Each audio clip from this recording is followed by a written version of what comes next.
Izzy Ellis is a British student. You have just been in Turkey some time ago, and you have seen especially the places of Turkey where the refugee crisis is the worst, where people are preparing to leave for Greece.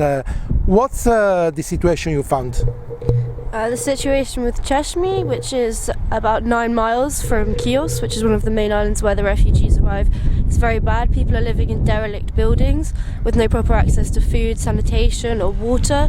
They can spend up to a week there before they make the crossing. They stand on the side of the cliffs watching their friends leave with some sort of hope, which is incredible considering the journey they've just made.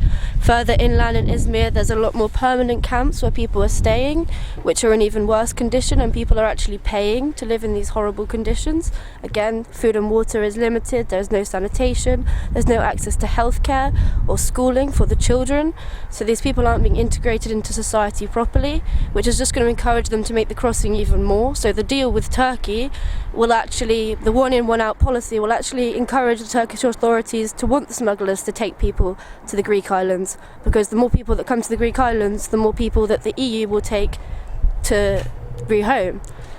And then the deal actually only deals with Syrians, when Iraqis and Afghanis also make up a huge number of the refugees fleeing, and there'll be a strong likelihood they will be deported without the asylum application being processed properly.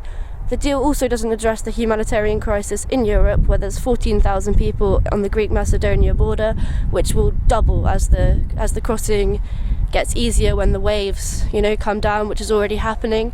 So we're going to see people out in the cold with no access to any sort of basic human rights. And that's why we've got refugees in Calais with their mouths stitched together for 9 days on hunger and on water strike, because they came to Europe to find their human rights and they haven't found any. And now what's more horrifying is we're pushing them back to Turkey, which will push them back to the countries they came from before, which are war zones and dangerous places. What do you think about the possible deal between the EU and Turkey? Well, like I said before, Turkey isn't a safe country. We've just seen the third bombing in Ankara in the last 6 months. They're not a member of the Geneva Convention. They're not a signatory of the 1951 refugee rights, which was introduced after the Holocaust to protect refugees on the European borders. And the deal just doesn't make any sense. For every refugee that makes it to Greece, one will be sent over from Turkey to Greece. So it will actually be in the interest of the Turkish authorities to see the smugglers make the journey. And if they don't, the smugglers will find other ways. We've seen Syrians going through the Arctic route to Norway. The Libya-Italy route will be used more. The Black Sea will be used as a route.